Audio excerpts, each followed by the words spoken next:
Hello, I'm Kyle, and welcome back to Bedtime Verses with Kyle. Just a little poetry to help you get ready for bed. Tonight, it's Folio Friday, and we're going to do some Shakespeare, but because of that Beaumont piece, there's Sir John Beaumont and his son, it made me think again of the Duke of York. So I'm going to bring back the Duke of York, because I really like that speech, so we're just going to do that again. Enjoy. She-wolf of France, but worse than wolves of France, whose tongue more poisons than the adder's tooth. How ill-beseeming is it in thy sex to triumph like an Amazonian troll upon their woes whom fortune captivates. But that thy face is visor-like, unchanging, made impudent with the use of evil deeds, I would essay, proud queen, to make thee blush.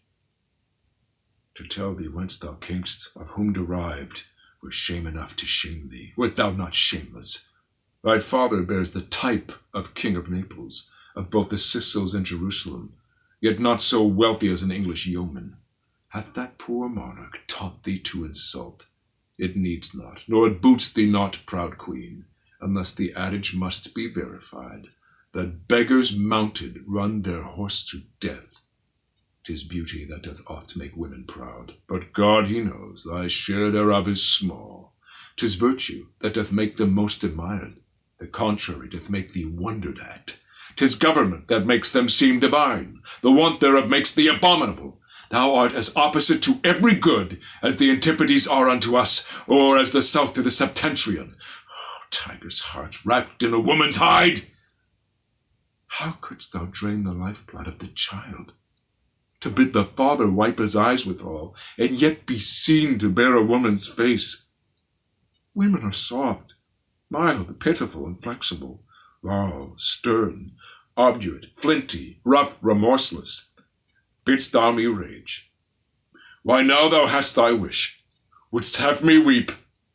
Why now thou hast thy will, for raging wind blows up incessant showers, and when the rage allays, the rain begins. These tears are my sweet Rutland's obsequies, and every drop cries vengeance for his death 'gainst thee, foul Clifford, and thee, false Frenchwoman.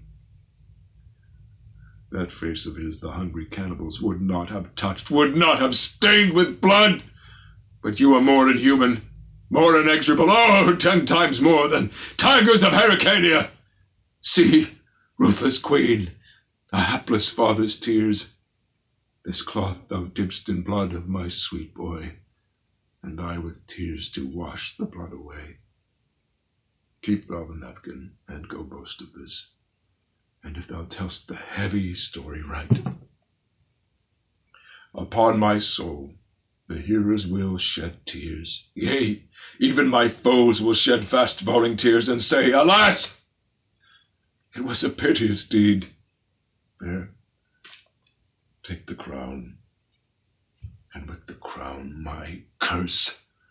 And in thy need such comfort come to thee as now I reap at thy too cruel hand.